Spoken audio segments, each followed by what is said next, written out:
Chapter 26. Li Qinghou sebenarnya belum pernah ke daerah di mana kediaman Bai Xiaon berada. Bagaimanapun, itu berada di bagian gunung yang agak jauh. Saat ia melanjutkan perjalanan, kediaman halaman segera menjadi terlihat di kejauhan. Namun, sebelum dia bisa menjadi sangat dekat, sosok yang adil dan berwajah jernih muncul, memegang sepotong daging panggang di tangannya, berjalan dan makan pada saat yang sama. Dia tampak asyik makan, dan bahkan menyenandungkan sedikit nada. Wajah Li Qinghou menjadi gelap ketika dia menyadari bahwa daging yang saat ini dimasukkan ke mulut Bai Xiaon jelas-jelas adalah kaki ayam. Kemarahan langsung berkobar di dalam hatinya. Bai Xiaon, dia meraung, suaranya meledak seperti guntur. Bai Xiaon, yang tengah mengisap tulang ayam, hampir melompat ke udara ketakutan. Puncak Lord Li. Dia tersentak, matanya melebar. Tanpa memikirkannya, dia memasukkan seluruh tulang ayam ke dalam mulutnya, lalu dengan keras mengunyahnya menjadi potongan-potongan dan menelannya. Wajahnya berubah menjadi ungu tua dalam prosesnya. Di seluruh sekte, orang yang paling dia takuti adalah Li Qinghou, yang terutama benar setelah memakan begitu banyak ayamnya. Bai Xiaon sebenarnya merasa sedikit bersalah. Menyeka keringat dari alisnya, dia bergegas, terlihat sangat menawan dan juga sangat tulus saat dia menggenggam tangan dan membungkuk memberi salam. Murid menawarkan salam, Pik Lord. Li Qinghou memandang Bai Xiaon. Wajahnya benar-benar tanpa ekspresi. Dalam hati, dia merasa agak terkoyak. Nenek moyang Bai Xiaon benar-benar menunjukkan kebaikan kepadanya. Dan Li Qinghou adalah tipe orang yang sangat menghargai hal-hal seperti itu. Terlepas dari apa yang jelas-jelas dilakukan Bai Xiaon, dia tidak bisa melupakan apa yang telah terjadi bertahun-tahun yang lalu. The Lord Speak dari Green Crest Peak dan Violet Cauldron Peak datang untuk berbicara dengannya tentang masalah ayam ekor roh. Meskipun ayam-ayam itu tidak selalu sangat mahal, Li Qinghou tidak bisa membiarkan orang lain mengkritik muridnya sendiri. Jadi ia memberi mereka kompensasi beberapa kali lebih banyak dari nilai aktual ayam-ayam itu. Sekarang, dia memandang Bai Xiaon, merasa lebih jengkel daripada sebelumnya tentang bagaimana dia tidak memenuhi harapan. Li Qinghou mendengus dan kemudian berkata, "Jika kamu telah menjadi murid sekte luar selama lebih dari setengah tahun, tetapi basis kultivasi kamu hanya berkembang dari tingkat ketiga Qi kondensasi ke yang keempat. Senang dengan dirimu sendiri." Bai Xiaon berkedip, lalu berdehem, tidak yakin bagaimana harus merespons.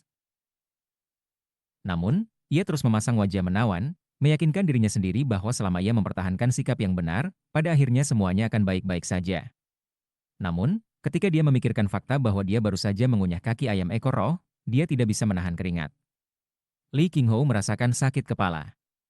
Setelah beberapa saat berpikir, dia dengan tenang melanjutkan, mengingat bagaimana kamu telah bermain-main, kamu jelas memiliki banyak waktu di tangan kamu.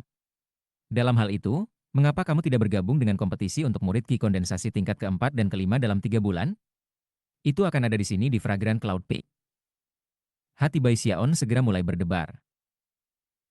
Dia telah mendengar tentang kompetisi yang dirujuk oleh Li Qinghou. Dia tahu bahwa ada hadiah yang harus dimenangkan, tetapi dia juga mendengar bahwa pertempuran itu sengit. Jika kamu tidak berhati-hati, bahkan mungkin saja terluka. Bai Xiaon merengut. Puncak Lord, aku hanya di tingkat keempat Qi kondensasi. Jika aku bergabung dalam kompetisi, apa yang terjadi jika salah satu dari mereka akhirnya memukuli aku sampai mati? Apa yang akan aku lakukan? Li Qinghou benar-benar mengabaikan pertanyaannya. Terlihat sangat serius. Dia berkata, itu bukan permintaan. Kamu akan bergabung dalam kontes. Plus, jika kamu tidak berada di posisi 5 besar, maka aku akan. Bai Xiaon menghela nafas. Aku tahu, kamu akan mengeluarkanku dari sekte, kan? Li Qinghou memelototinya. Mengetahui betapa jahatnya Bai Xiaon, dia menyadari bahwa ancaman dikeluarkan dari sekte itu mungkin tidak cukup untuk membuatnya tetap di tempat. Teringat betapa Bai Xiaon takut mati, dia tiba-tiba mengayunkan lengan bajunya, menyapu Bai Xiaon dari halaman dan kemudian terbang menuju puncak gunung. Hati Bai Xiaon mulai berdebar kencang. Wajah Li Qinghou yang tanpa ekspresi memberinya perasaan yang sangat buruk. Angin menerpa wajahnya saat mereka terbang, dan sebelum dia sempat menganalisis masalah ini, Li Qinghou membawanya ke lokasi di belakang Fragrant Cloud Peak. Itu adalah tempat yang dianggap sebagai daerah terlarang, tempat beberapa murid pernah mengunjungi. Hal pertama yang dia perhatikan adalah tumbuh-tumbuhan yang lebat di mana-mana. Saat mereka terbang menuju daerah itu, Li Qinghou menarik Bai Xiaon bersama sampai mereka berada di lembah. Hampir seketika, aura menyeramkan bisa dirasakan, dan berbagai tanaman di daerah itu berwarna cerah, dan bahkan mulai berdesir. Jantung Bai Xiaon berdetak kencang saat dia melihat tanaman, dan sensasi krisis mematikan muncul di hatinya. Dia baru saja akan berbicara ketika, tiba-tiba, ular berbisa merah mengangkat kepalanya, menjentikan lidah bercabang saat itu menatap dingin ke Bai Xiaon. Ular! Bai Xiaon tidak punya pilihan selain mengikuti Li Qinghou ke lembah. Dan ketika dia melakukannya, kulit kepalanya menjadi mati rasa ketika dia menyadari bahwa tanah, tanaman, dan bahkan pohon-pohon di tempat ini dipenuhi dengan ular yang tak terhitung jumlahnya. Mereka semua berwarna cerah, membuatnya jelas bahwa mereka ular. Terlebih lagi, mereka semua menatapnya dengan mata dingin, berbintik-bintik, lidah bercabang masuk dan keluar dari mulut mereka. Bai Xiaon mulai gemetaran. Dia selalu takut pada ular, dan cara orang-orang ini memandangnya membuatnya ketakutan. Meskipun mereka tidak benar-benar tampak seperti akan menyerangnya, taring panjang mereka meneteskan racun dengan cara yang sangat menakutkan. Pada titik inilah Bai Xiaon tiba-tiba teringat bahwa dia memiliki kulit matinya, dan ular berbisa ini mungkin tidak akan bisa menggigitnya. Mempertimbangkan itu, bahkan jika ada lebih banyak ular daripada yang sudah ada, baginya itu sama berbahayanya dengan ayam lemah. Pada akhirnya, mereka sama sekali tidak sangat menakutkan. Namun, matanya kemudian muncul dalam pikiran, dan dia menyadari betapa riskannya untuk tidak terlihat takut. Jika itu terjadi, Li Qinghou mungkin membawanya ke tempat yang lebih berbahaya. Karena itu, dia segera menjerit, dan berusaha terlihat setakut mungkin. Li Qinghou mendengus dingin, lalu melepaskan basis budidayanya. Ular yang menggeliat perlahan-lahan bergerak keluar dari jalan untuk membuat jalan kecil. Di ujungnya adalah gua pekat yang memancarkan aroma berbahaya. Paman Li, tolong, lepaskan aku. Bai Xiaon memanggil dengan suara gemetar. Aku tidak melanggar aturan sekte apapun. Wajah Li Qinghou benar-benar tanpa ekspresi saat dia meraih Bai Xiaon dan menyeretnya ke gua. Begitu mereka mencapai mulut gua, dia melambaikan lengan bajunya, menyebabkan kegelapan terisi dengan sedikit cahaya. Bai Xiaon bisa langsung melihat bahwa gua itu dipenuhi banyak ular beludak, beberapa di antaranya sangat besar. Suara mendesis yang mereka buat tampaknya mengandung kekuatan aneh dan memikat yang langsung membuat mata Bai Xiaon melebar. Sensasi krisis meningkat, dan dia mulai terengah-engah ketika dia menyadari bahwa kekuatan basis kultivasi ular berbisa ini sangat tinggi. Bahkan ada satu viper 4 warna yang sebanding dengan tingkat kelima ki kondensasi. Tatapan ular membuat Bai Xiaon merasa seolah angin dingin bertiup dari punggungnya. Lalu dia memikirkan kulitnya yang tak mati dan menyadari bahwa dia tidak akan bertahan lama melawan ular-ular ini. Kali ini, dia tidak perlu berpura-pura, dia benar-benar takut. Ini adalah 10.000 lembah ular, jika Li Qinghou, suaranya dingin, di tempat kami memanen racun di Fragrant Cloud Peak. Masing-masing ular ini sangat berbisa. Bahkan, setetes racun mereka cukup manjur untuk membunuh 100 sapi. Setiap pembudidaya di bawah yayasan pendirian yang digigit oleh salah satu ular ini, yang tidak mendapatkan penawarnya tepat waktu, akan mati. Jauh di dalam gua adalah Raja Ular, yang berada di lingkaran besar kondensasi Ki. Digigit ular itu, dan bahkan aku akan kesulitan menyelamatkanmu. Jika kamu tidak masuk dalam 5 besar dalam kompetisi sekte luar, jangan khawatir. Aku tidak akan mengeluarkan kamu dari sekte ini. Aku hanya akan membawa kamu ke sini dan membuat kamu memanen racun. Li Qinghou memandang Bai Xiaon. Eh, Paman Li, jangan khawatir, ini hanya kompetisi sekte kecil, kan? Hanya 5 besar, katamu, kan? Aku pasti akan melakukannya. Lidah Bai Xiaon terasa seolah menempel di atap mulutnya, dan wajahnya pucat pasi.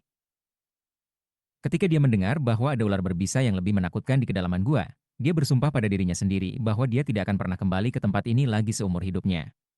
Ketika Li Qinghou mendengar deklarasi Bai Xiaon, dia tersenyum dalam hati. Namun, wajahnya tetap tanpa ekspresi, dan dia bahkan mendengus saat membawa Bai Xiaon pergi. Ketika mereka kembali ke Fragrant Cloud Peak, dia melemparkan Bai Xiaon ke jalur gunung dan kemudian berbalik seolah-olah pergi. Tapi kemudian dia berhenti dan melihat ke belakang. Dengan suara santai, dia berkata, oh benar, bagaimana dengan roh ekor ayam?" Tanpa menunggu Bai Xiaon merespons, dia berbalik dan terbang ke kejauhan. Bai Xiaon menghela nafas, lalu berbalik dan kembali ke halamannya, mengerutkan kening sepanjang jalan. Saat ia berjalan, angin bertiup, menggoyang dedaunan, yang membuatnya berpikir tentang ular berbisa. Kembali di halamannya, dia duduk di sana, menggertakkan giginya dan cemberut. Li Qinghou. Lebih seperti lisi ular? Konyol. Aku pasti tidak akan pernah kembali ke 10.000 lembah ular itu. Jika aku digigit, aku akan kehilangan kehidupan kecil aku yang malang. Pada saat itu, Bai Xiaon membuat keputusan. Aku pasti akan berusaha sekuat tenaga untuk masuk ke 5 besar. Jika aku akan bergabung dengan kompetisi itu, maka mempertimbangkan tingkat basis kultivasi aku pasti akan membutuhkan obat roh. Mengambil napas dalam-dalam, Bai Xiaon mengepalkan tinjunya. Sinar liar muncul di matanya saat dia melihat sekeliling. Akhirnya, tatapannya jatuh pada Spirit Winter Bambo. Setelah aku menyelesaikan misi Bambo Spirit Winter dan mendapatkan hadiah aku akan memiliki poin prestasi yang cukup untuk mendapatkan obat roh. Sayangnya, bambu belum mencapai 15 meter. Aku tidak yakin apakah itu memenuhi persyaratan. Setelah mencapai titik ini dalam pemikirannya, Bai Xiaon masih tidak yakin tentang bambu. Namun, dia tidak memiliki opsi lain. Setelah melakukan beberapa perhitungan, ia mengkonfirmasi bahwa tenggat waktu yang ditentukan untuk menyerahkan vegetasi roh semakin dekat. Bai Xiaon merengut beberapa hari lagi. Saat fajar pada hari keempat, dia bangun pagi-pagi dan berjalan ke bambu. Lalu dia melingkarkan lengannya satu persatu untuk menariknya keluar dari tanah. Apa yang dia temukan adalah bahwa walaupun bambu tampaknya tidak terlalu berat, masing-masing dan setiap tangkai benar-benar terasa seolah-olah itu terbuat dari logam, dan sangat berat. Tanah bergetar terus-menerus sampai 10 batang bambu dicabut. Masing-masing tingginya hampir 15 meter, dan setebal seseorang. Melemparkan mereka ke atas bahunya, dia berjalan keluar dari halaman ke arah kantor misi. Sayangnya, tas yang dipegangnya tidak terlalu besar di dalam, dan bambu itu tidak muat di dalamnya. Itu sebabnya dia harus secara fisik membawa bambu. Syukurlah, dia jauh lebih kuat sekarang, setelah mencapai kulit besi abadi. Kalau tidak, dia tidak akan pernah bisa melakukan tugas itu. Saat dia berjalan, dia bergumam pada dirinya sendiri dengan sedih. Tapi kemudian dia berpikir tentang kompetisi, dan ular berbisa, dan kemungkinan tulang dan tendonnya tersentak dalam pertempuran. Kenapa aku sangat sial? Chapter 27. Bambu itu sangat berat, dan dia membawa 10 batang. Pasangan itu dengan fakta bahwa dia sedang mendaki gunung, dan segera Bai Xiaon terengah-engah. Semakin dia memikirkannya, semakin dia merasa bahwa dia berada dalam situasi yang benar-benar tidak adil.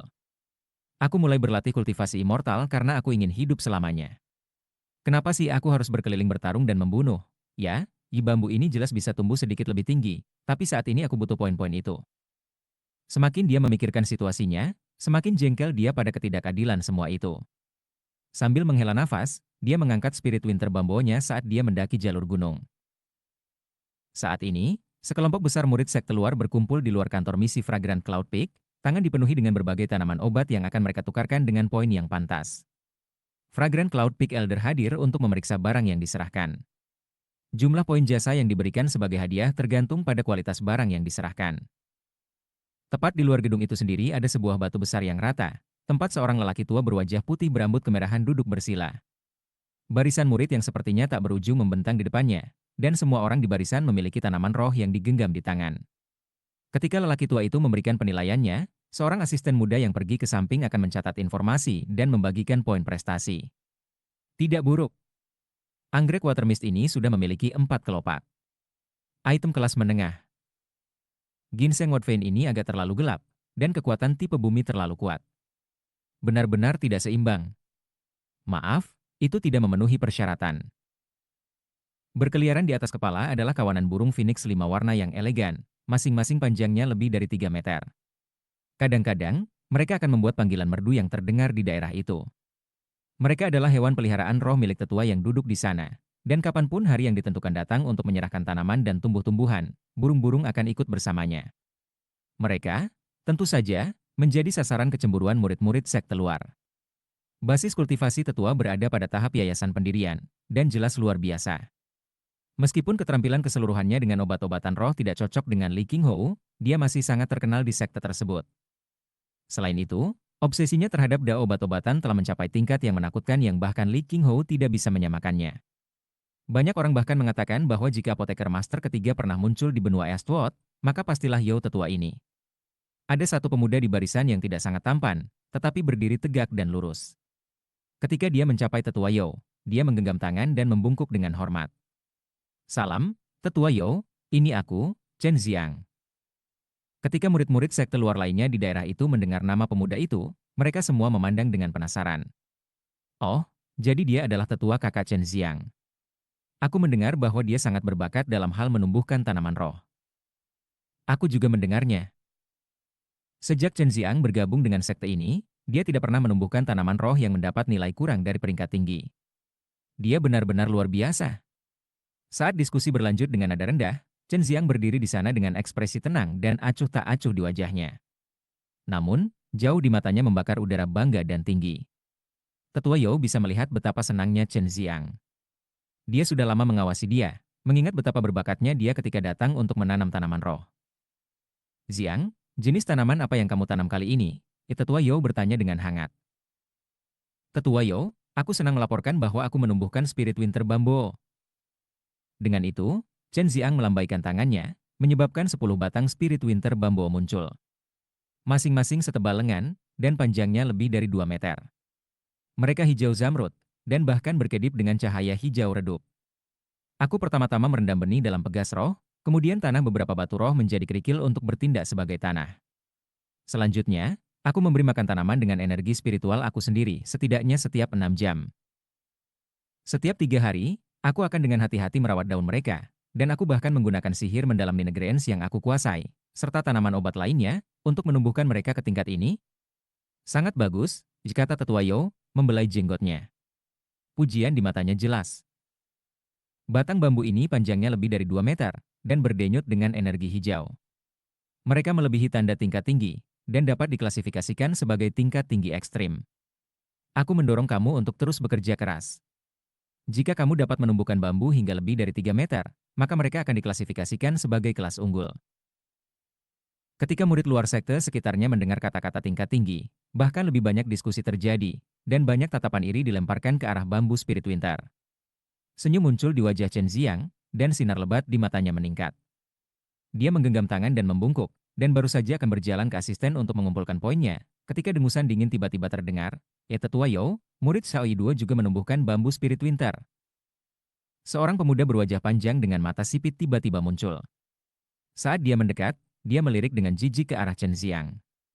Penampilannya yang tiba-tiba di tempat kejadian langsung menyebabkan kegembiraan di antara para murid sekte luar sekitarnya, yang semuanya menatapnya. Itu adalah kakak tetua Xiao Yi. Keahlian tetua Brother Xiao dengan tanaman roh dan tumbuh-tumbuhan konon leher dan leher dengan Chen Xiang. Nah sekarang kita bisa melihat mereka berhadapan. Mereka telah menjadi saingan untuk beberapa waktu sekarang, dan keduanya ingin dikenal sebagai ahli botani nomor 1 di antara semua murid. Ekspresi Chen Xiang segera menjadi gelap. Dia menatap dingin pada Xiao Yi yang memelototinya. Permusuhan di mata mereka langsung meningkat. Xiao Yi, mengapa kamu tidak mengambil spirit winter bambo kamu? Kata Tetua You memberi semangat. Tampaknya, bahkan dia tertarik untuk mencari tahu apa yang akan terjadi. Dia sangat menyadari persaingan antara dua murid muda, dan pada kenyataannya senang melihatnya. Hanya dengan kompetisi yang sehatlah kemajuan besar dapat dicapai. Xiao Yi menggenggam tangan dan membungkuk kepada Tetua You, lalu menampar tasnya untuk menghasilkan 10 batang bambu musim dingin, yang masing-masing memiliki panjang lebih dari 3 meter dan lebih tebal dari kaki seseorang. Mereka hijau zamrud yang cerah dan bahkan tampak agak kristal. Dari energi spiritual yang dipancarkan, jelas bahwa mereka berada di luar normal, dan juga jauh di atas kualitas Chen Xiang. Hanya melihat bambu membuat keributan. Kebanyakan orang telah mendengar bahwa spirit winter bambo dapat tumbuh lebih dari 3 meter, tetapi belum pernah melihatnya sebelumnya. Bambu spirit winter sepanjang 3 meter. Aku ingin tahu berapa lama untuk tumbuh. Bambu spirit winter itu telah mencapai titik di mana ia memancarkan energi spiritual. Kemampuan tetua Brother Xiao dengan tanaman pasti menempatkannya sebagai murid sekte luar nomor 1 di Fragrant Cloud Peak. Melihat betapa bersemangatnya kerumunan itu, Xiao Yi tersenyum memprovokasi pada Chen Xiang. Wajah Chen Xiang segera gelap. Adapun tetua You, matanya bersinar dengan pujian saat dia melihat bambu dan kemudian mengangguk. Luar biasa, luar biasa. Beberapa murid telah menyerahkan spirit winter bambo hari ini, tetapi milik kamu pasti yang terbaik dalam hal kualitas. Ini bukan kelas tinggi, itu pasti kelas superior. Pekerjaan yang sangat, sangat bagus, Xiao Yi. Terus bekerja dengan baik? Xiao Yi sekali lagi membungkuk kepada tetua You, lalu menatap Chen Xiang dengan menantang. Junior Brother Chen, tampaknya kamu perlu melakukan lebih banyak pekerjaan ke dalam studi kamu. Ekspresi Chen Xiang semakin gelap, dan dia mendengus dingin. Bukankah terlalu dini untuk menertawakan, tetua Brother You? Lagi pula, itu tidak dihitung ketika kamu memiliki seseorang yang membantu kamu. Lain kali, aku pasti akan menumbuhkan spirit winter bambo setinggi 5 meter. Mendengar ini, Zhao Yiduo tertawa terbahak-bahak. Junior Brother Chen, jika kamu terlalu banyak bicara, kamu pasti akan hancur dan terbakar. Spirit Winter Bamboo sangat sulit tumbuh karena jumlah energi spiritual yang diperlukannya sangat besar. Untuk murid Ki kondensasi seperti kita, menumbuhkannya hingga 3 meter adalah batas absolut dari batas itu. Dan kamu pikir kamu akan tumbuh sampai 5 meter, hanya elder pendirian yayasan yang bisa melakukan hal seperti itu. Belum lagi 6 meter. Selama bertahun-tahun aku berada di sekte, aku bahkan belum pernah melihat Spirit Wind setinggi 6 meter, sebelum Zhao Duo bahkan bisa selesai berbicara. Dentuman-dentuman bisa terdengar dari jalan menuju kantor misi, seolah-olah beberapa makhluk besar sedang mendekat. Seketika, para murid sekte luar berubah kaget, di mana napas mulai berdering. Kebuntuan antara Zhao Duo dan Chen Xiang juga terganggu, dan keduanya mengerutkan kening dan melihat ke arah jalan setapak. Segera, apa yang menjadi terlihat adalah bagian atas beberapa batang bambu besar, lebih tebal dari seseorang. Mereka berwarna hijau zamrud yang cerah, dan jika kamu melihat lebih dekat, kamu bahkan akan melihat beberapa bintik ungu berkelap-kelip di permukaannya. Mereka juga memancarkan cahaya yang indah dan beraneka warna. Yang lebih mengejutkan lagi adalah energi spiritual yang kuat yang berasal dari bambu, yang langsung menyebabkan teriakan shock. Apa benda itu? Sepertinya semacam pohon, tetapi pada saat yang sama, itu juga terlihat seperti bambu. Chen Xiang dan Zhao Yiduo mengerutkan kening, dan bahkan tidak bisa mengidentifikasi apa yang sedang mereka lihat. Namun, mereka dapat mengatakan bahwa itu adalah sesuatu yang luar biasa. Dari samping, mata tetua Yao melebar ketika dia menatap bambu, dan dia bahkan mulai sedikit terengah-engah. Semua orang menatap semakin banyak bambu yang terlihat. Ketika bambu itu benar-benar terungkap, secara mengejutkan, setiap batang setinggi 15 meter, dan itu dibawa oleh seorang pemuda mungil, yang saat ini terengah-engah ketika dia berjalan dengan susah payah di jalan setapak, bambu tersampir di bahunya. Dia hampir terlihat seperti seekor semut yang membawa mantou yang dikukus. Setiap langkah yang dia lakukan menghasilkan dentuman yang menggelegar, dan saat dia berjalan, para murid sekte luar memberi jalan untuknya, kaget dengan betapa kuatnya dia. Pria muda itu, tentu saja, Bai Xiaon, yang telah menggerutu sendiri sepanjang jalan tentang kebrutalan kontes dan horor 10.000 lembah ular. Meskipun dia ingin menangis, tidak ada air mata yang mengalir, dan ketika dia berjalan dengan susah payah, dia bahkan tidak memperhatikan kerumunan orang yang memandangnya. Ketika dia mencapai tetua Yao, dia melemparkan bambu itu ke tanah, yang menghasilkan ledakan besar. Kemudian dia duduk di atas bambu, sedikit terengah-engah saat dia menyeka keringat dari alisnya. Aku tidak bisa memasukkan bambu ini ke dalam tas peganganku. Sobat, aku benar-benar lelah. Oh, halo tetua, aku di sini untuk menyerahkan misi ini. Tiba-tiba, Bai Xiaon mendapat perasaan aneh, dan melihat sekeliling untuk menemukan semua orang di kerumunan menatap bambu. Terengah-engah bahkan bisa didengar. Bambu? Benda itu sebenarnya bambu? Itu sangat besar? Aku belum pernah melihat bambu sebesar itu sebelumnya. Ayo, mereka pasti pohon, kan? Chen Xiang dan Zhao Duo tidak bisa menyembunyikan keheranan mereka saat mereka menyadari apa yang mereka lihat. Namun, mereka hampir tidak bisa membuat diri mereka percaya itu benar, dan berlutut untuk memeriksa bambu lebih dekat. Zhao Duo mulai bergetar, dan harus menahan keinginan untuk mencoba dan memecahkan salah satu batang bambu untuk memeriksanya dari dalam. Sebelum dia bisa, tetua Yao menginjak dan kemudian melambaikan lengan bajunya, mengirim Chen Xiang dan Zhao Duo berjatuhan ke samping. Kemudian tetua Yao berdiri di sana, menatap bambu dengan mata lebar. Setelah beberapa saat, dia menarik napas dalam-dalam dan berkata, ini benar-benar bambu Spirit Winter? Para murid sekte luar sekitarnya menganga kaget sejenak, dan kemudian meledak dengan kegemparan. Spirit Winter Bambo? Aku tidak percaya pohon-pohon besar itu sebenarnya adalah Spirit Winter Bambo. Bagaimana mungkin? Bagaimana Spirit Winter Bambo bisa begitu tebal? Surga, mereka sebenarnya 15 meter panjangnya. 15 meter dan setebal seseorang. Itu, bambu. Suara keributan semakin keras saat orang mulai membandingkan bambu Bai Xiaon dengan bambu Chen Xiang dan Zhao Yiduo. Chapter 28. Bai Xiaon ternganga kaget dengan keributan. Chen Xiang dan Zhao Yiduo tampaknya benar-benar tidak menyadari rasa sakit yang disebabkan oleh tetua Yao melemparkan mereka ke samping, bergegas kembali ke bambu dan berlutut untuk memeriksanya. Tetua Yao mulai mempelajari batang bambu satu persatu, ekspresinya terkejut dan gembira. Reaksi gila semua orang membuat Bai Xiaon agak khawatir. Dalam benaknya, orang-orang ini bertindak seperti orang gila. Lagi pula itu hanya bambu, kan? Selain itu, Ia awalnya berencana untuk menumbuhkannya hingga total 30 meter sebelum mengubahnya. Bai Xiaon mengambil beberapa langkah ke belakang dan kemudian mencoba untuk mendapatkan perhatian tetua. Tetua, dia menangis keras. Hebat, luar biasa, kata tetua Yo, tertawa ketika dia mulai membelai setiap inci bambu. Rupanya, dia bahkan belum mendengar Bai Xiaon berbicara. Bambu Spirit Winter seperti ini sangat langka. Hanya dengan menumbuhkannya hingga 15 meter, ia bisa mencapai warna hijau tua. Faktanya, pada titik ini bukan tanaman obat, melainkan bahan utama untuk menempa pedang bambu roh. Itu bahkan dapat digunakan untuk melemparkan teknik magis tertentu yang unik. Dengarkan semuanya. Ambil napas dalam-dalam. Terlihat sangat bersemangat, Tetua Yo memejamkan mata dan menarik napas dalam-dalam melalui hidungnya. Bisakah kamu mencium aroma itu?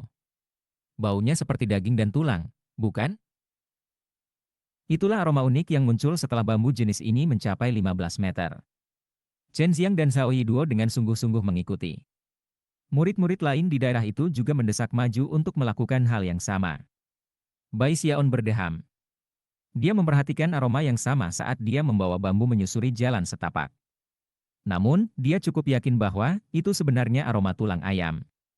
Lagi pula, dia telah mengubur beberapa ratus kerangka ayam ekor roh di bidang roh tempat dia menumbuhkan bambu Spirit Winter. Selain itu, tulang-tulang itu semuanya telah dilucuti bersih dagingnya oleh dia. Sekarang, Bai Xiaon benar-benar yakin bahwa orang-orang ini gila, tetua. Dia berteriak lagi. Namun, pada titik inilah getaran dahsyat menjalar ke tetua Yo. Api amarah muncul di matanya, dan ekspresinya berubah menjadi amarah. Sialan! Apa yang terjadi di sini? Seseorang benar-benar menggigit? Spirit Winter Bambo sangat pahit dan tidak bisa dimakan mentah. Bajingan apa yang benar-benar menggigit dan merusak kualitasnya? Tetua Yo sepertinya dipermalukan. Baginya, itu seperti menemukan sepotong batu giok indah yang sempurna, hanya untuk menemukan satu bagian yang telah dihancurkan oleh hama. Kepalanya tiba-tiba dicambuk untuk melihat Bai Xiaon. Itu bukan aku. Bai Xiaon berseru, mundur dengan gugup. Dia tiba-tiba teringat kembali saat pertama kali dia dilanda kelaparan yang luar biasa. Dalam keputusasiannya karena tidak punya apa-apa untuk dimakan, dia menggigit salah satu batang bambu. Bagaimana dia bisa membayangkan ini akan menjadi pemandangan yang mengerikan yang akan terjadi ketika dia pergi ke misi, atau bagaimana gigitan tunggal itu akan mempengaruhi orang gila ini? Ketika para murid di sekitarnya mendengar apa yang dikatakan Tetua Yo, mereka mengintip ke arah batang bambu Spirit Winter yang terakhir, dan tentu saja, ada bekas gigitan besar yang terlihat jelas. Tetua Yo menatap bagian bambu yang rusak, lalu menghela nafas panjang. Bagaimanapun, dia adalah seorang kultivator pendirian yayasan, dan terobsesi dengan dao obat-obatan. Namun, bambu yang dibawakan oleh Bai Xiaon ini sangat mengejutkan, dan sangat berbeda dari apapun yang Tetua Yo pernah lihat sebelumnya, sehingga dia telah kehilangan ketenangannya sekarang. Akhirnya, dia memperhatikan Bai Xiaon, lalu menjentikan lengan bajunya. Bambu ini ekstrim super grade. Tidak, tunggu, kelas tertinggi. Ya, daftarkan sebagai kelas tertinggi. Hadiahnya adalah 10.000 poin prestasi. Penonton tersentak menanggapi. Hadiah yang biasa untuk misi penanaman tanaman biasanya sekitar 10 poin prestasi. Paling-paling, orang mungkin bisa mendapatkan 100. Tetapi dalam kasus ini, hadiahnya adalah 10.000. Dari samping, asisten itu ternganga kaget. Selama bertahun-tahun, selalu jarang memiliki pabrik roh terdaftar sebagai kelas tertinggi. Bahkan, ini adalah yang pertama dalam ratusan tahun. Bai Xiaon sangat bersemangat, dan segera berjalan ke asisten dan menyerahkan medali identitasnya. Asisten itu ragu-ragu sejenak, kemudian menatap Tetua Yo, yang masih mempelajari bambu, lalu mengertakkan giginya dan memberikan poin pahala kepada Bai Xiaon. Setelah memperoleh poin prestasi, Bai Xiaon dengan cepat berbalik untuk pergi, bertekad untuk tidak pernah kembali dan berurusan dengan orang gila ini lagi. Namun, sebelum dia bisa pergi, Tetua Yo tiba-tiba memanggil. Hei, siapa namamu? Bai Xiaon, ya adalah jawaban langsung. Aku Bai Xiaon, dan pamanku adalah Li Qinghou. Sebelum datang ke sini, dia benar-benar tidak menyadari bahwa bambu akan menyebabkan keributan seperti itu, dan dia sebenarnya agak khawatir tentang itu, itulah sebabnya dia mengeluarkan Li nama Qinghou sebagai semacam ancaman. HMPH, Tetua Yo tampaknya jengkel karena Bai Xiaon akan menggunakan nama Li Qinghou. Kamu mungkin berpikir kamu cukup pintar, tetapi sekte Stream Roh adalah salah satu sekte besar, dengan sejarah panjang. Selalu ada murid yang datang bersama dengan rahasia dan keberuntungan mereka yang unik. Aku tidak akan menurunkan diri ke tingkat menanyakan secara spesifik bagaimana kamu menanam bambu ini. Tetapi lain kali kamu menanam sesuatu yang serupa, kamu pastikan untuk membawa semuanya kepada aku. Aku akan memastikan kamu mendapatkan hadiah poin prestasi yang bagus. Akhirnya, ia melambaikan tangannya untuk memberhentikan Bai Xiaon, lalu kembali mempelajari bambu. Pada titik inilah, karena masalah dengan bambu, seluruh acara penyerahan misi berakhir. Bai Xiaon mencengkeram medali komandonya dengan kuat di tangannya saat dia bergegas pergi dari kantor misi dan kemudian langsung menuju farmasi obat roh dari Fragrant Cloud Peak, yang merupakan tempat para murid dapat memperoleh obat-obatan roh. Itu juga di mana para murid dapat menyerahkan obat-obatan roh yang telah mereka buat, dan dengan demikian mendapatkan poin prestasi. Bai Xiaon melesat dengan kecepatan tinggi, lalu bergegas ke farmasi obat roh mencoba memutuskan apa yang akan dibeli. Akhirnya ia memutuskan untuk membeli sebotol pil obat yang cocok untuk tingkat kelima Qi kondensasi. Pil obat ini sama sekali tidak murah. Bai Xiaon awalnya berasumsi bahwa 10.000 poin jasa banyak, tetapi tiba-tiba, obat-obatan roh sebenarnya sangat mahal. Pil Grengod Spirit Gathering, igumamnya, menatap botol obat pil yang dia pegang di tangannya. Di dalamnya ada 3 pil obat, yang menghabiskan biaya 4.000 poin penuh. Namun, ini adalah pil yang biasanya tidak dapat diakses oleh murid-murid kondensasi Qi biasa. Mereka sangat luar biasa, tidak hanya khasiat obat mereka lebih besar daripada obat roh biasa, mereka dapat memberikan energi spiritual yang lebih murni. Bai Xiaon tidak yakin bahwa hanya melangkah ke tingkat kelima dari kondensasi Qi sudah cukup, jadi dia berencana untuk menerobos semua jalan ke lingkaran besar tingkat kelima. Dia telah berpikir tentang bertujuan untuk tingkat ke-6 Qi kondensasi untuk menghindari keharusan bertarung dalam kompetisi. Tetapi jika dia melakukannya, dia bisa membayangkan bagaimana Li Qinghou akan datang dengan beberapa metode lain untuk menghukumnya. Adapun sisa poin kelebihannya, dia tidak membiarkan mereka sia-sia. Dia menukar mereka dengan beberapa jimat pertahanan sekali pakai. Dengan mereka yang tersembunyi di jubahnya, dia merasa jauh lebih aman. Sayangnya, dia tidak memiliki poin prestasi yang cukup untuk menjalani rencananya menuju ke Treasure Pavilion untuk mendapatkan 1 atau 2 senjata yang cocok untuk tahap Qi Kondensation. Sebaliknya, dia kembali ke kediamannya. Setelah kembali ke halaman, dia duduk bersila di kabin kayu gelondongannya, lalu mengeluarkan pil obat dan mengamatinya dengan cermat. Aku masih punya 3 bulan lagi. Sudah waktunya untuk meditasi terpencil. Sambil menggertakkan giginya, dia melihat sekeliling untuk memastikan tidak ada yang melihat, lalu melakukan gerakan mantera dan menunjukkan. Seketika, kura-kurawa terbang keluar, bersama dengan sekelompok spirit tiles, yang ia gunakan untuk menyalakan api 3 warna. 1 ekor bulu tidak cukup untuk memuaskan kura-kura. Dia harus memberi makan 10 sebelum 3 desain pada wajan menyala terang. Kemudian, dia mengambil napas dalam-dalam dan memasukkan 3 pil obat ke dalam untuk melakukan peningkatan roh 3 kali lipat. Setelah proses itu selesai, pil spiritual Grengod di tangannya memiliki 3 desain perak yang menutupi permukaannya. Akhirnya, dia menempatkan salah satunya di mulutnya. Pil obat larut, dan energi spiritual mulai mengalir melalui dirinya secara eksplosif. Bai Xiaon langsung mulai menggunakan teknik pernapasan dan postur seni kontrol Cauldron Violet Qi, menggunakannya untuk mengelola aliran energi spiritual. Beberapa hari kemudian, suara gemuruh memenuhi pondok kayu Bai Xiaon, dan banyak partikel debu meledak di gelombang kejut. Beberapa saat kemudian, tawa Bai Xiaon dapat terdengar berdering. Tingkat kelima Qi kondensasi, katanya, terengah-engah, matanya bersinar terang.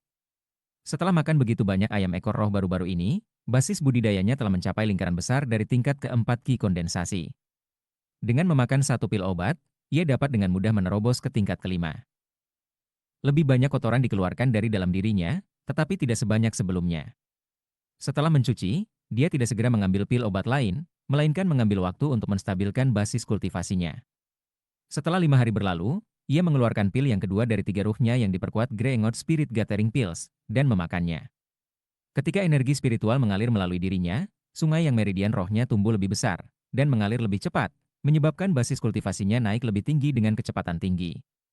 Setelah menstabilkan dirinya selama beberapa hari lagi, dia mengkonsumsi pil Grengod Spirit Gathering ketiga, dan basis budidayanya melonjak ke lingkaran besar dari tingkat kelima Qi kondensasi.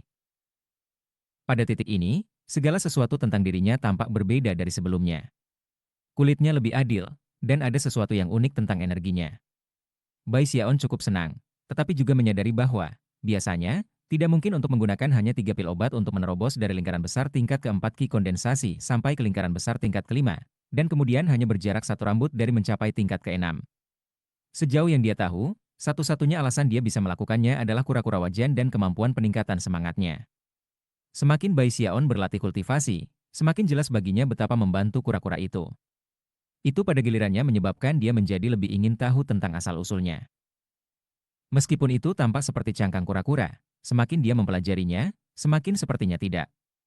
Dalam beberapa hari terakhir, dia telah melihat lebih dalam masalah peningkatan semangat, dan telah belajar bahwa Violet Cauldron Peak dikenal karena kemampuan peningkatan roh mereka. Bahkan, jika kamu membayar poin prestasi yang cukup, kamu bahkan dapat memperoleh layanan dari tetua di sana untuk melakukan peningkatan roh. Tersiar kabar bahwa pimpinan puncak Violet Cauldron Peak adalah seorang Grandmaster dalam hal peningkatan semangat.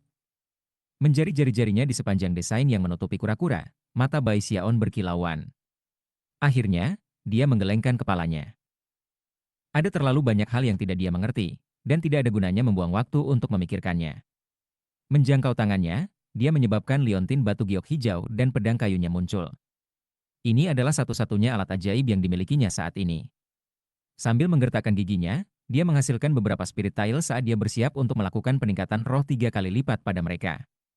Aku ingin tahu seperti apa pedang kayu dan liontin batu giok setelah aku melakukan peningkatan roh 3 kali lipat. Gelombang tangan menyebabkan 3 desain pada penyuajan menyala. Ketika dia mengirim liontin batu giok yang terbang ke dalam, cahaya perak bersinar, dan suara gemuruh seperti guntur bisa terdengar. Untungnya, mereka tidak bergema terlalu jauh, jadi tidak ada yang mendengarnya. Ketika cahaya perak memudar, liontin batu giok hijau memiliki 3 desain perak di atasnya, yang berkedip-kedip cerah sejenak sebelum menghilang. Namun, Bai Xiaon bisa merasakan bahwa aura liontin batu giok sekarang berbeda dari sebelumnya seperti surga dari bumi.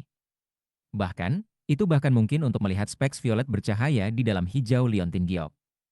Bahkan bentuk liontin telah berubah, alih-alih berbentuk oval, kini telah diratakan menjadi bentuk melingkar. Bai Xiaon menuangkan energi spiritual ke dalamnya, menyebabkan suara gemuruh bergema ketika perisai hijau muncul di sekelilingnya, setebal 1 meter dan benar-benar menakjubkan untuk dilihat. Chapter 29. Setelah melakukan tes cepat pada kekuatan pertahanan liontin batu giok, Bai Xiaon tidak bisa menahan tawa. Selanjutnya, dia mengalihkan perhatiannya ke pedang kayu. Dia telah memperoleh pedang kayu ini saat dia bergabung dengan sekte, dan sejak itu, telah melakukan peningkatan roh 2 kali. Dengan kekuatan pelindung dari liontin batu giok ini, setelah aku melakukan peningkatan roh 3 kali lipat pada pedang kayu kecilku, aku pasti akan benar-benar luar biasa. Bai Xiaon tersenyum, lalu mulai mempersiapkan pedang kayu kecil untuk peningkatan semangat. Cahaya perak berkelip di dalam kura-kura. Saat memudar, pedang kayu kecil muncul di depan Bai Xiaon. 3 desain perak berkilau di permukaannya, kemudian secara bertahap menghilang. Pada saat yang sama, penampilan fisik pedang berubah. Panjangnya lebih panjang dari 1 jari, dan butiran kayu sekarang hampir sepenuhnya ungu. Ada juga aroma aneh yang berdenyut keluar dari pedang, aroma yang, setelah memasuki hidung, tampak manis, tetapi dengan cepat menyebabkan pikiran memasuki keadaan kebingungan yang membingungkan. Bai Xiaon gemetar sejenak, tapi kemudian matanya menjadi jernih. Dia memandangi pedang kayu itu sejenak, lalu meraih untuk mengambilnya, di mana dia mendapati bahwa itu berkali-kali lebih berat dari sebelumnya. Tanpa disangka-sangka, ketika dia memegangnya di tangannya, rasanya seperti batu yang berat. Dengan mata berkilauan, dia memeriksa pedang itu, dan perlahan-lahan sinar yang dalam muncul di matanya. Pedang kayu ini terbuat dari kayu heavy cloth yang jarang terlihat, igumamnya, yang hanya perlu disempurnakan selama 49 hari sebelum kamu dapat menggunakannya dalam peralatan menempa. Itu juga dapat digunakan dalam produksi massal. Selanjutnya, dia fokus pada urat-urat di kayu pedang. Vena berwarna ungu. Hanya ada satu penjelasan untuk itu. Setelah melakukan beberapa peningkatan semangat ini adalah tanda-tanda transmogrifikasi pedang. Bai Xiaon menutup matanya dan mulai meninjau informasi tentang heavy clothwood yang telah dia kumpulkan ketika belajar tentang tanaman dan tumbuh-tumbuhan.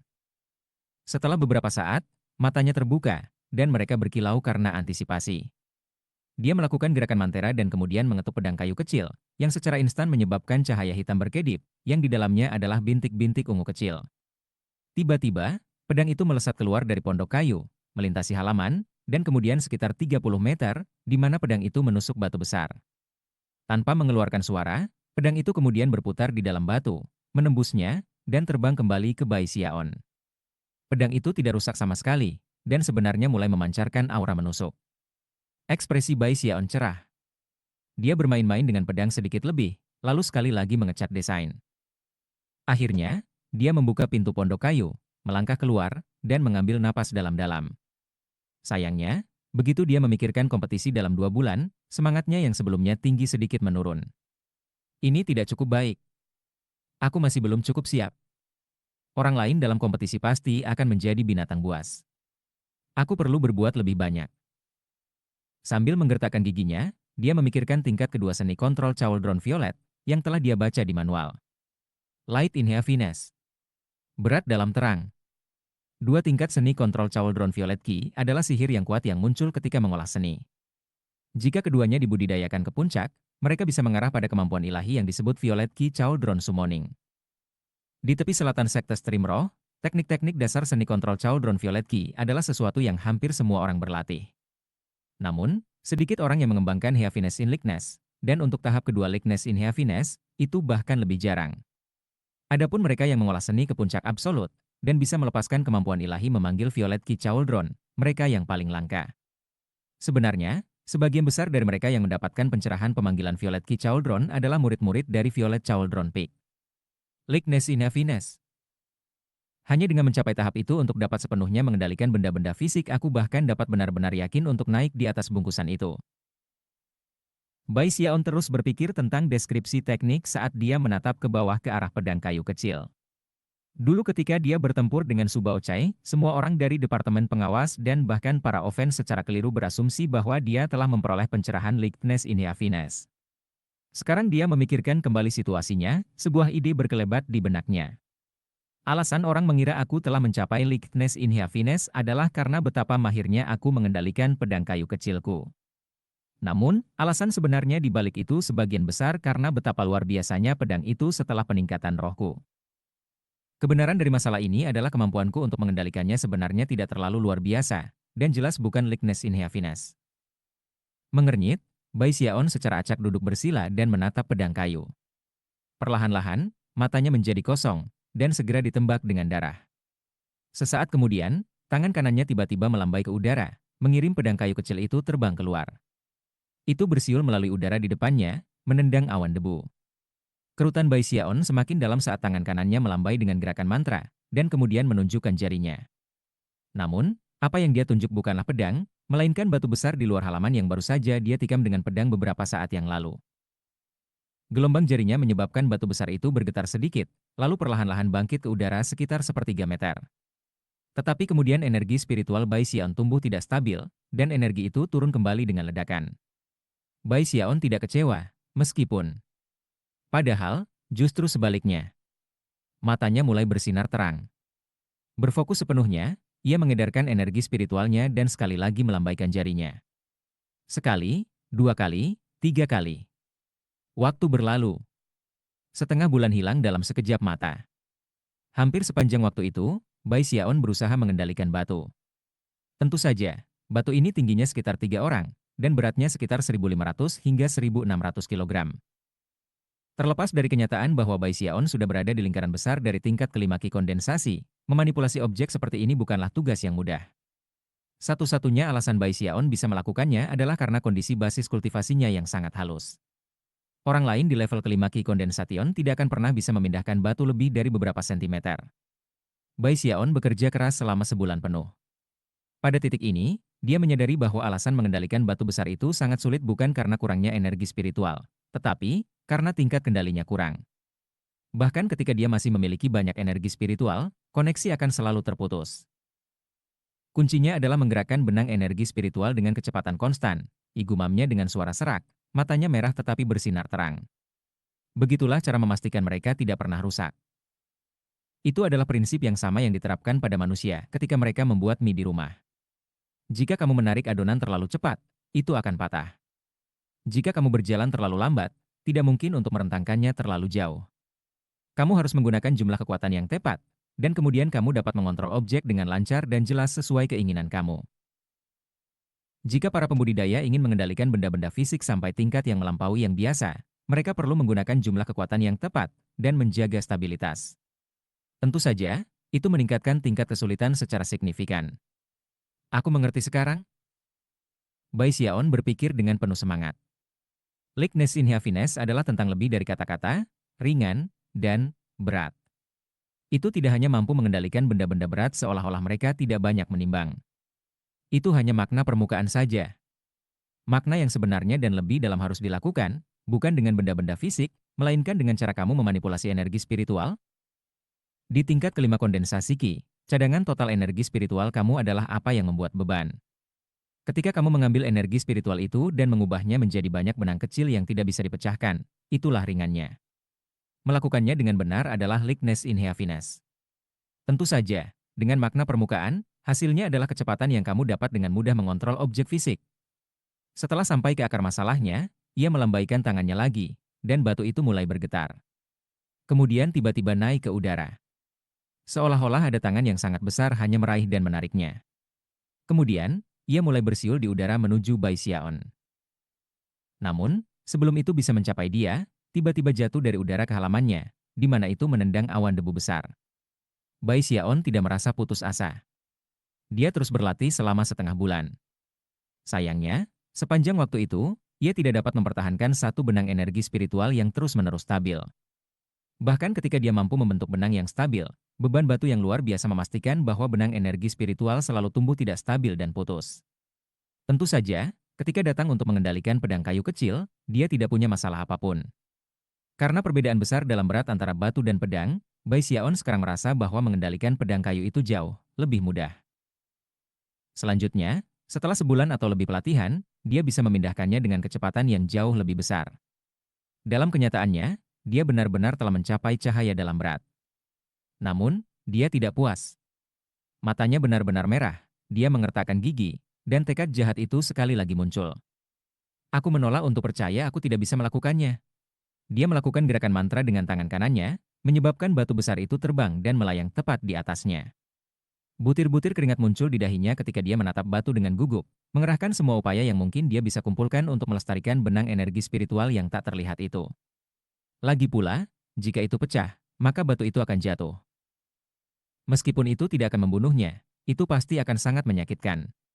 Kali ini, dia jelas-jelas bisa menjaga koneksi lebih lama dari sebelumnya. Namun, setelah sekitar 1 jam berlalu, suara gemuruh mulai bergema, dan kemudian Bai Xiaon menjerit ketika batu itu runtuh. Setelah beberapa saat, itu bergetar dan jatuh ke samping saat Bai Xiaon merangkak keluar dari bawahnya. Berkat kulitnya yang abadi, dia tidak terluka. Namun, rasa sakit dari apa yang baru saja terjadi membuatnya meringis. Meskipun begitu, tekadnya tumbuh lebih intens. Sebulan lagi berlalu, dan batu itu menubruknya berulang kali. Akhirnya, dia mencapai titik di mana dia benar-benar bisa menyimpannya mengapung sepanjang hari tanpa menjatuhkannya. Selain itu, ketinggian yang bisa dia angkat semakin besar. Segera, dia bisa memegangnya setinggi 30 meter di udara. Tentu saja, rasa sakit yang dihasilkan ketika dia menjatuhkannya dari ketinggian itu membuat Bai Xiaon benar-benar berwajah pucat.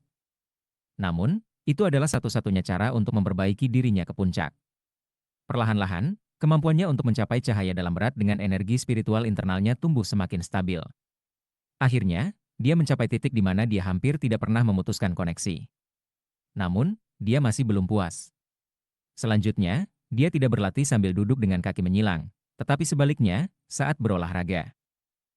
Itu membuat segalanya semakin sulit, dan menyebabkan Booming terus-menerus berdering di halaman rumahnya. Waktu berlalu, 1 hari dalam 1 waktu. Segera kompetisi yang disebutkan Li Qinghou sekarang tinggal 3 hari lagi. Adegan di halaman Bai Xiaon adalah sosok yang bergerak di sekitar sementara batu seberat 1.500 kg melayang di atas. Meskipun berapa banyak Bai Xiaon bergerak, batu itu tetap tidak bergerak di udara. Akhirnya, Bai Xiaon berhenti berlarian, dan berdiri di sana di depan pondok kayu, tertawa terbahak-bahak. Kemudian, dia melambaikan tangan kanannya, menyebabkan batu itu terbang keluar dari halaman dan kembali dengan mantap ke tanah. Selanjutnya, dia melakukan gerakan mantra dan menunjuk, menyebabkan pedang kayu kecilnya menebas di depannya. Bergerak begitu cepat hingga hanya sedikit kabur, jelas itu jauh lebih kuat dari sebelumnya. Wajah Bai Xiaon bersinar dengan gembira, dan tangannya mulai berkedip dengan gerakan mantra. Kecepatan dikombinasikan dengan kekuatan pedang, menghasilkan kombinasi yang mengejutkan. Tiba-tiba, halaman itu hampir dipenuhi dengan pedang kayu kecil yang tak terhitung banyaknya, semuanya terbang mengitari. Pada akhirnya, dia menjentikan lengan bajunya, menyebabkan proyeksi pedang menghilang. Hanya satu pedang kayu yang tersisa, yang kemudian menembak kembali ke arah Bai Xiaon dan menghilang ke dalam tasnya. Sekarang aku akhirnya merasa siap untuk masuk ke atas 5. Bai Xiaon mengambil napas dalam-dalam. Meskipun dia tidak merasa 100% percaya diri, waktu sudah hampir habis.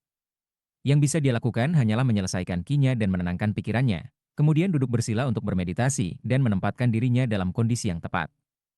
Chapter 30. 3 hari kemudian. Fajar. Mata Bai Xiaon terbuka saat matahari terbit. Dia mengambil napas dalam-dalam, dan ekspresi serius bisa terlihat di wajahnya. Ini adalah pertama kalinya dia mengikuti kompetisi seperti ini. Pertarungannya sejak awal dengan Su Baochai sebenarnya tidak terlalu diperhitungkan sebagai pertempuran. Namun, sekarang dia akan berpartisipasi dalam kompetisi sekte luar Fragrant Cloud Peak. Dia akan benar-benar bertarung melawan sesama anggota sekte. Dia perlahan-lahan bangkit, mengatur tasnya untuk dipegang, dan kemudian dengan sedih berjalan keluar dari kediamannya. Namun, beberapa saat kemudian, dia berlari kembali dan mulai mencari-cari di bawah tempat tidurnya sampai dia menemukan mantel kulit yang masih dia miliki di masa lalu di Offense.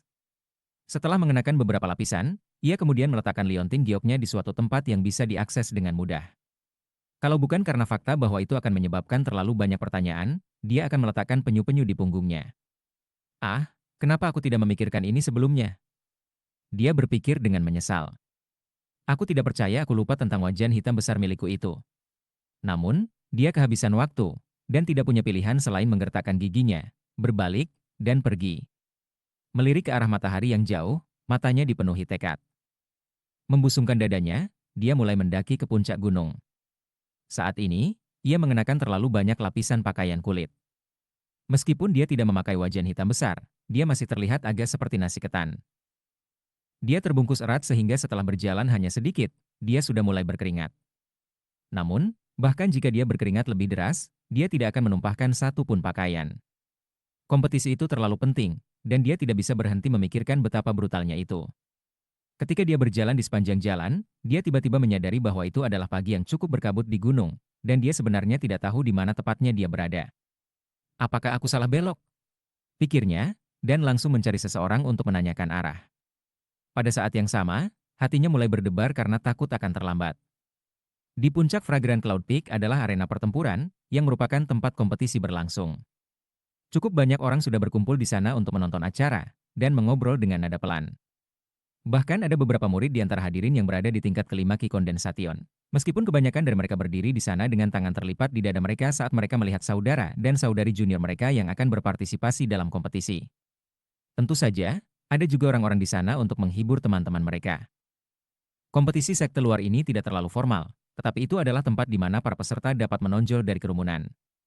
Ada sekitar 20 orang yang datang untuk mengikuti kompetisi, yang semuanya duduk di area meditasi dengan kaki bersilang, bersiap dengan sungguh-sungguh untuk memulai pertempuran.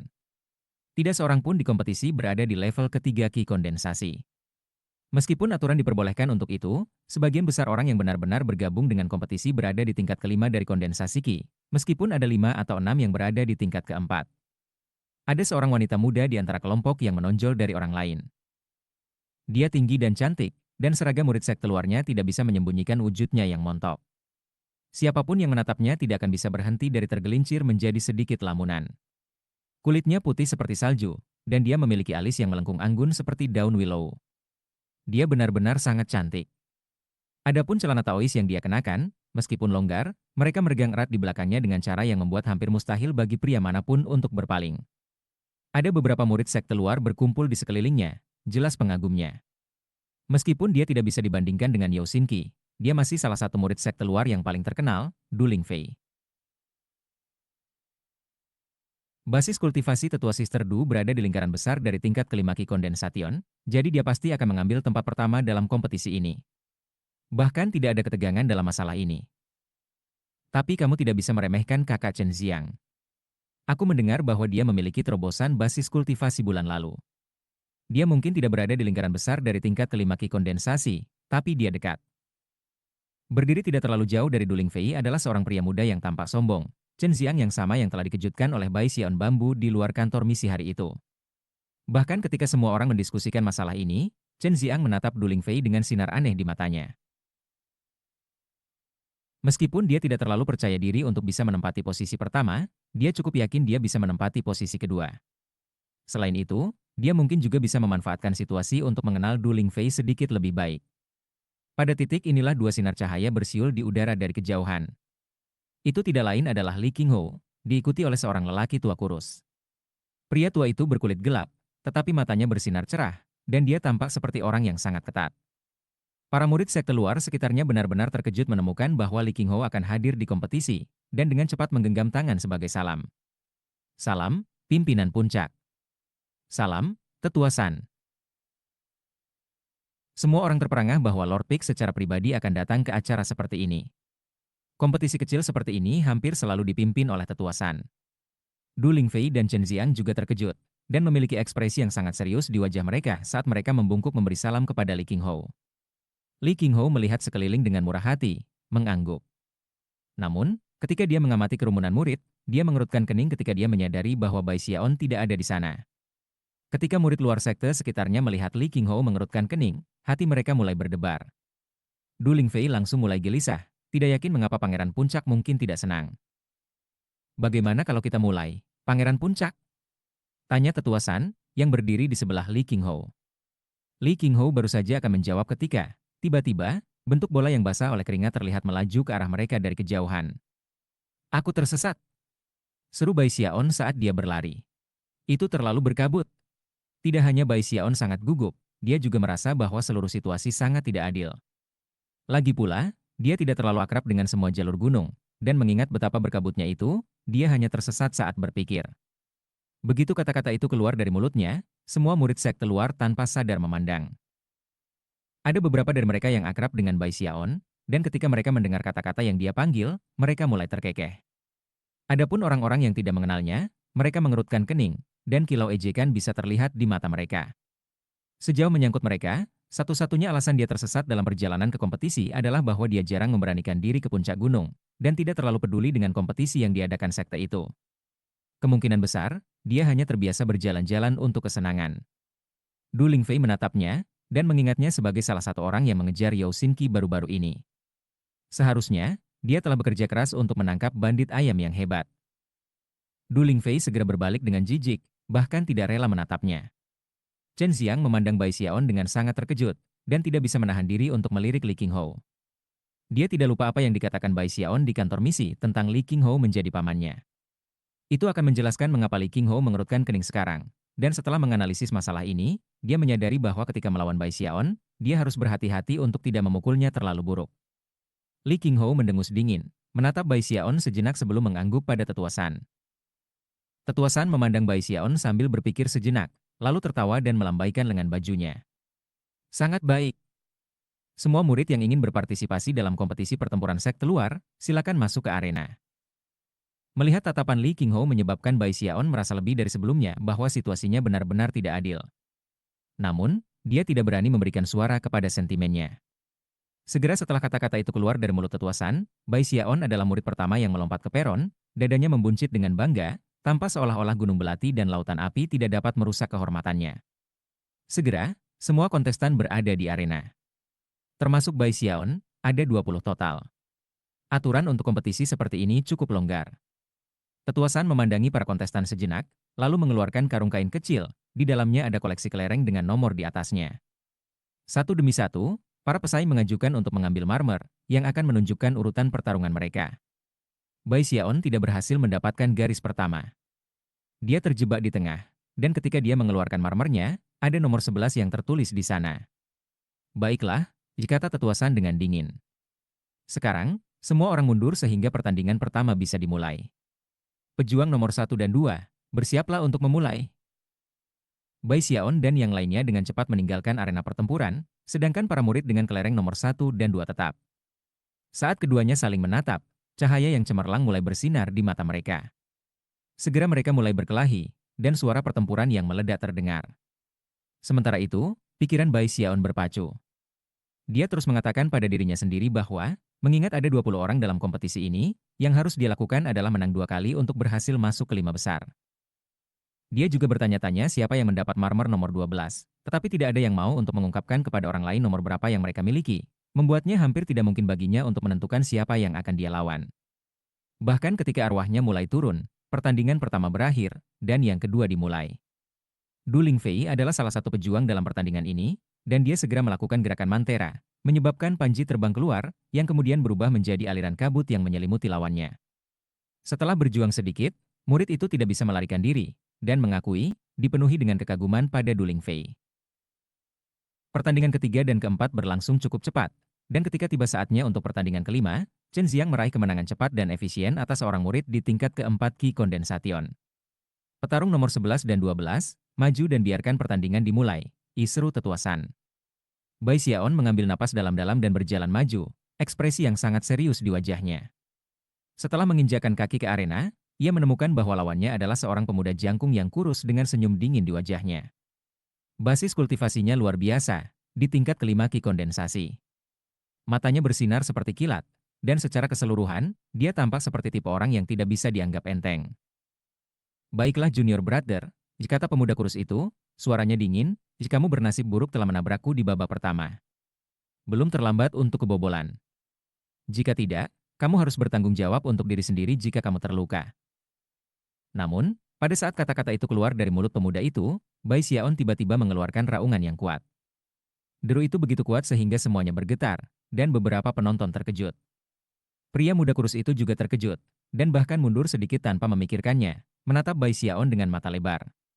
Setelah meraung, Bai Xiaon menampar liontin gioknya, menyebabkan cahaya hijau mengelilinginya. Tapi itu tidak membuatnya merasa aman, jadi dia mengeluarkan setumpuk jimat kertas besar, yang dengan cepat dia taruh di sekujur tubuhnya. Setiap kali dia melakukannya, mereka akan memancarkan cahaya yang kuat, sampai dia ditutupi dengan tidak kurang dari 10 perisai individu. Kekuatan gabungan mereka berubah menjadi dinding pelindung setebal hampir 1,5 meter. Dari kejauhan, pemandangan itu benar-benar mengejutkan. Karena semua perisai pelindung, teriakan berikutnya Bai Xiaon sebenarnya sedikit teredam. Baiklah, ayo. Pria muda kurus masih menatap kosong ke Bai Xiaon, dan bukan hanya dia. Para murid sekte luar lainnya, termasuk kontestan lainnya, semua ternganga kaget. Sepanjang waktu mereka telah mengamati kompetisi seperti ini, mereka tidak pernah melihat ada yang menggunakan perisai pelindung sedemikian rupa. Wajah Li Qingho berkedut, tetapi dari sorot matanya, jelas dia tidak bisa berbuat apa-apa terhadap situasi itu. Chen Xiang menarik napas dalam-dalam saat dia semakin yakin bahwa Bai Xiaon dan Li Qingho sebenarnya adalah kerabat. Namun, Du Lingfei hanya memberikan harum dingin, dan cemoohannya meningkat.